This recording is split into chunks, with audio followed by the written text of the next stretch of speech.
இனி வருகின்ற நாட்கள் உங்களுக்கு நல்லதே நடக்கட்டும். அனைவருக்கும் வணக்கம். நம்ம இன்னைக்கு பார்க்குற ராசி மீன ராசி. மீன ராசி அப்படிங்கிறது அருமையான ராசி. குரு பகவானுடைய ஆதிக்கத்தில் பிறந்தவங்க. நீர் ராசி என்பதனால ஒவ்வொரு விஷயத்தையுமே சிந்தித்து செயல்படக்கூடியவங்க. அதே மாதிரி என்னால் இந்த விஷயம் முடியவே முடியாது அப்படின்னு எந்த ஒரு விஷயத்தையுமே சொல்ல மாட்டாங்க. என்னால் எல்லாத்தையுமே செய்ய முடியும் அப்படின்னு ஒரு தன்னம்பிக்கை உள்ள நபர் அப்படின்னு இந்த மீனராசி என்பர்களை சொல்லலாம். ஒவ்வொருவருமே தன்னுடைய வாழ்க்கையில் எப்படி இருக்க போகுது, வருகின்ற நாட்கள் எப்படி அமைய போகுது, வருகின்ற நாட்களில் கிரகநிலை அமைப்பு எப்படி இருக்க போகுது அப்படிங்கிறதுக்காக தான் பெரும்பாலும் ஜாதகம் ஜோசியம் பார்ப்பவங்கள இந்த ஒவ்வொருவருமே இருப்போம். அந்த வகையில் நம்ம இன்னைக்கு பார்க்கறது மீன ராசி. இந்த மீன ராசி என்பவர்களுக்கு வருகின்ற 7 நாட்களும் எப்படி அமைந்திருக்கு, கிரகநிலை அமைப்பு எப்படி அமைந்திருக்கு, இந்த மீன ராசியில் பிறந்த 3 நட்சத்திரக்காரர்கள், அதாவது பூரட்டாதி உத்திரட்டாதி ரேவதி நட்சத்திரக்காரங்களுக்குள்ள எந்த மாதிரியான பலன்கள் வருகின்ற நாட்களில் கிடைக்க இருக்கு அப்படிங்கிறத பார்க்கலாம். இந்த மீன ராசி அப்படிங்கிறது பகலில் அதிக வலிமை பெற்ற ராசி. பகலில் செய்கிற காரியங்கள் எல்லாமே உங்களுக்கு நல்ல ஒரு சாதகமான பலனை பெற்றுத்தரும். அதிர்ஷ்ட காற்று எப்பவுமே உங்கள் பக்கம் வீசிக்கிட்டே இருக்கும். ஏன்னா குரு பகவானுடைய ஆதிக்கத்தில் பிறந்ததுனால எப்பவுமே உங்கள் பக்கம் கொஞ்சம் அதிர்ஷ்ட காற்று அடிச்சுக்கிட்டே இருக்கும். பண தட்டுப்பாடு அப்படிங்கிறது அதிகமாக உங்களுக்கு இருக்காது. ஏதாவது ஒரு வகையில் பணம் உங்களுக்கு வந்துக்கிட்டே இருக்கும். இலகிய மனம் உடையவங்க அப்படின்னா இந்த மீனராசி என்பர்களை சொல்லலாம். திறமையும் தன்னம்பிக்கையும் அதிகமாக இருக்கும். அதே மாதிரி சந்தோஷத்திற்கு அதிகம்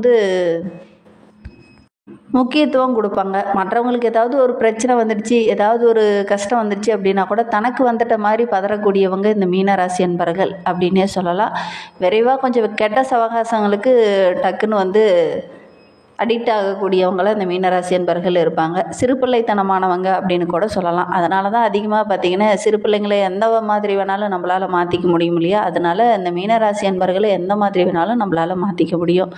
அடிக்கடி பார்த்திங்கன்னா சின்ன சின்ன பிரச்சனையெல்லாம் மாட்டிக்குவாங்க. யாருக்காவது உதவி அப்படின்னு போவாங்க. ஆனால் அவங்க எஸ்கேப் ஆயிடுவாங்க. இவங்க பிரச்சனையெல்லாம் மாட்டிக்கொள்ளக்கூடியவங்கள இந்த மீனராசி என்பர்கள் இருப்பாங்க. சரி, இவங்களுக்கு வருகின்ற 7 நாட்களும் எப்படி அமைந்திருக்கு, வருகின்ற 7 நாட்களும் இவங்களுக்கு சாதகமாக இருக்கா பாதகமாக இருக்கா, வருகின்ற நாட்களில் இவங்களுக்கு எந்தெந்த விஷயம்லாம் சாதகமாக இருக்குது, எந்தெந்த விஷயம்லாம் உங்களுக்கு பாதகமாக இருக்குது, இந்த பாதகமாக இருக்கிற விஷயத்தை எப்படி சாதகமாக மாற்றிக்க முடியும் அப்படிங்கிறதையும் இந்த வீடியோவில் ரொம்ப விளக்கமாக சொல்லியிருக்கோம்.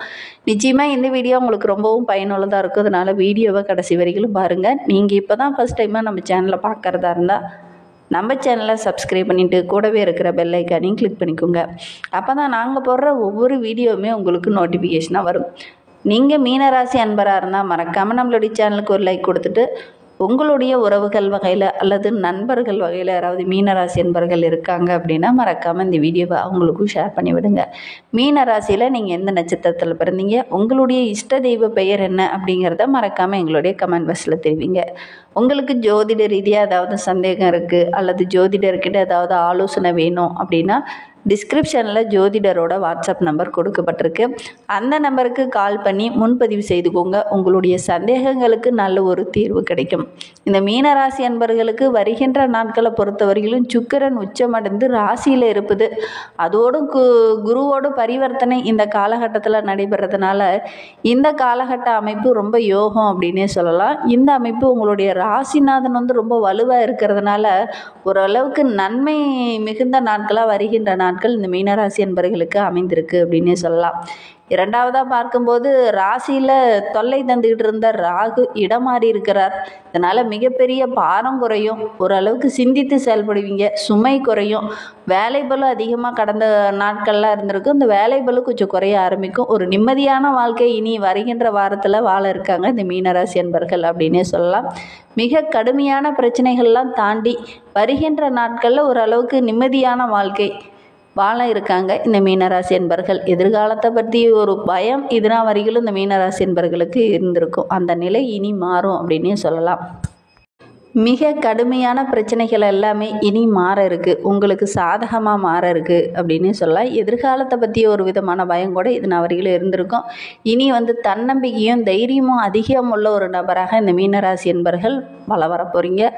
தொண்டர்கள் உங்களுக்கு பக்கபலமாக இருப்பாங்க. யாரெல்லாம் உங்ககிட்ட பகையாக இருந்தாங்களோ அவங்களாம் இந்த காலகட்டத்தில் உங்களுக்கு நண்பர்களாக மாறுவாங்க. 6ல் கேது இருப்பதனால தெய்வ பற்றி கொஞ்சம் அதிகமாக இருக்கும். அதனால் ஆன்மீக தலங்களுக்கு எங்கேயாவது சென்று வரக்கூடிய யோகம் இருக்குது.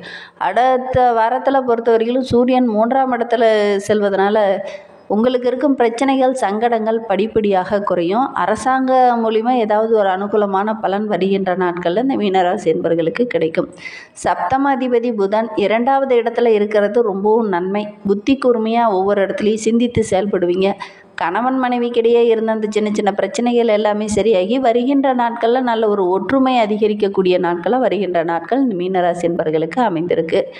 அஷ்டம அதிபதி சுக்கிரன் ராசியில் இருப்பது எதுலேயுமே கொஞ்சம் போராடி தான் வெற்றி பெற வேண்டிய ஒரு அமைப்பு இருக்குது. வேலைகளும் கொஞ்சம் அதிகமாக இருக்கும். நம்ம இந்த டைமில் முடிச்சிடலாம் அப்படின்னு நினைப்பீங்க. அந்த டைமில் முடிக்கிறதுக்குள்ளே ரொம்ப போராட்டமாக இருக்கும். இந்த டைமில் முடிக்கணும் அப்படிங்கிறதுக்காக ராப்பகல் பார்க்காம வேலையை கொஞ்சம் செஞ்சு அதுக்கப்புறம் தான் முடிக்க வேண்டிய ஒரு சூழ்நிலை இருக்குது. ஏமாற்றங்கள் கொஞ்சம் கிடைக்கும். இந்த காலகட்டத்தில் மற்றவங்களுடைய பிரச்சனையில் கொஞ்சம் தலையிட வேண்டாம். அப்படி மற்றவங்களுடைய பிரச்சனை ஏதாவது இருக்குது அப்படின்னா கொஞ்சம் கவனமாக இருங்க. கவனமாக இருந்தீங்கன்னா கண்டிப்பாக மகிழ்ச்சி இருக்கும். இல்லை அப்படின்னா சின்ன சின்ன பிரச்சனைகள், ஒரு விதமான குழப்பம், பதட்டம் இதெல்லாம் வரக்கூடிய சூழ்நிலை இருக்குது. கவனமாக இருக்கிறது நல்லது. வாரம் முழுவதும் 2வது இடத்துல சூரியன் இருப்பதனால தந்தை வழி உறவுகளோட சின்ன சின்ன கருத்து வேறுபாடுகள் ஏற்படும். தந்தை வழி சொத்துக்களாலேயும் ஏதாவது சின்ன சின்ன பிரச்சனைகள் வர்றதுக்கான ஒரு சூழ்நிலை இருக்குது. கவனமாக இருந்துக்கோங்க. இந்த காலகட்டத்தில் தந்தை வழி உறவுங்கிட்ட பேசும்போது கூட கொஞ்சம் கவனமாக பேசுங்க. வீண் வாக்குவாதம் வரக்கூடிய ஒரு சூழ்நிலையில் இருக்குது. பேச்சில் ரொம்ப நிதானமாக இருக்கணும். அவசரப்பட்டீங்க அப்படின்னா கொஞ்சம் சின்ன சின்ன பிரச்சனைகள் வரக்கூடிய ஒரு சூழ்நிலை இருக்குது. வெள்ளிக்கிழமை ரொம்ப கவனமாக இருங்க. வண்டி வாகனத்தில் செல்லும்போது, நெருப்பு சம்பந்தமான தொழிலில் இருக்கிறவங்க, இரும்பு சம்பந்தமான தொழிலில் இருக்கிறவங்களாம் கொஞ்சம் கவனமாக இருக்கணும். அந்த காலகட்டத்தில் ஏதாவது சின்ன சின்ன பிரச்சனைகள் வரும். கவனமாக இருக்கிறது நல்லது. ரொம்ப வாழ்க்கை கஷ்டமாகவே போயிட்டுருக்கு, ஏதாவது ஒரு மகிழ்ச்சி வராதா அப்படின்னா லட்சுமி நரசிம்மரை வழிபட்டுட்டு வாங்க. அதுவும் பிரதோஷ காலத்தில் போய் வழிபட்டுட்டு வாங்க. உங்களுக்கு இருக்கும் பிரச்சனைகள் படிப்படியாக குறையும். மகிழ்ச்சி அதிகரிக்கும். எதெல்லாம் தடையாக இருக்கோ அதெல்லாம் உங்களுக்கு சாதகமாக அமையும். நம்பிக்கையோட லட்சுமி நரசிம்மரை இந்த மீனராசி என்பவர்கள் வழிபட்டுட்டு வாங்க. இந்த மீனராசியில் பிறந்த 3 நட்சத்திரக்காரர்களுக்கும் அடுத்து வருகின்ற 7 நாட்களும் எப்படி அமைந்திருக்கு அப்படிங்கிறத பார்க்கலாம். மீனராசியில் பூரட்டாதி 4ஆம் பாதத்தில் பிறந்தவங்களுக்கு வருகின்ற 7 நாட்களும் மகிழ்ச்சிகரமான நாட்களாக அமைந்திருக்கு அப்படின்னே சொல்லலாம். ராசிநாதன் பார்வை வியாபாரத்தில், தொழிலில் ஓரளவுக்கு முன்னேற்றம் கிடைக்கும். உத்தியோகத்தில் இருக்கிறவங்களுக்கு கூட கடந்த வாரத்தில் இருந்த பிரச்சனைகள் எல்லாம் சரியாகி வருகின்ற நாட்களில் நல்ல ஒரு மகிழ்ச்சி கிடைக்கும். வேலை தேடிட்டு இருக்கவங்களுக்கு நல்ல ஒரு வேலை கிடைக்கும். செலவுகளை கொஞ்சம் கண்ட்ரோலில் வச்சுக்கோங்க. அதே மாதிரி சனிக்கிழமையில் கொஞ்சம் கவனமாக இருக்கணும். சனிக்கிழமையில் ரொம்ப பொறுமையாகவும் நிதானமாகவும் ஒவ்வொரு விஷயத்துலையும் செயல்படணும்.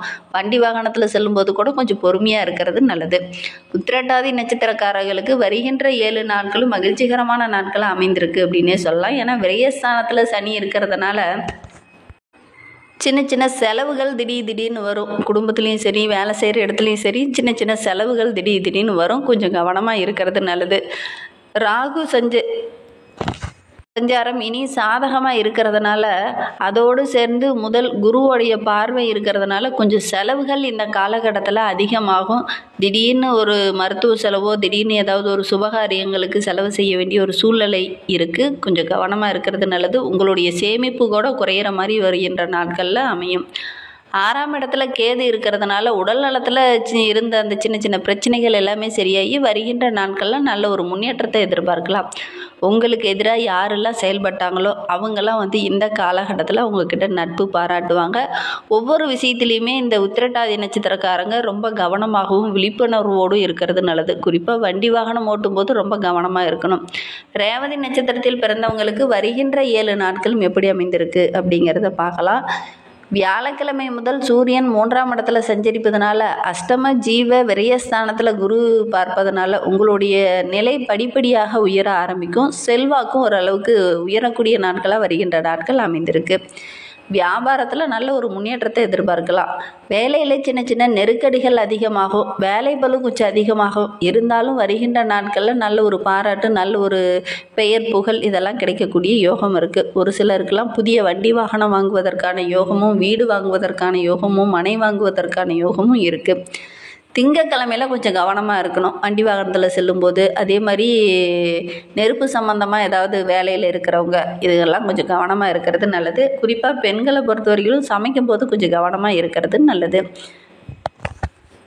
இன்னுமே உங்களுடைய வாழ்க்கை ரொம்ப மகிழ்ச்சிகரமாக இருக்கணும், இன்னும் நிறைய கஷ்டங்களை தான் அனுபவிச்சுட்டு இருக்கீங்க அப்படின்னா லட்சுமி நரசிம்மரை வழிபட்டுட்டு வாங்க. உங்களுடைய வாழ்க்கையில் உள்ள பிரச்சனைகள் படிப்படியாக குறைந்து நல்ல ஒரு முன்னேற்றத்தை எதிர்பார்க்கலாம். நம்பிக்கையோடு லட்சுமி நரசிம்மரை வழிபடுங்க. இந்த மாதிரி பயனுள்ள தகவலை தொடர்ந்து கேட்க நம்ம சேனலை ஃபாலோ பண்ணுங்கள். தேங்க்யூ.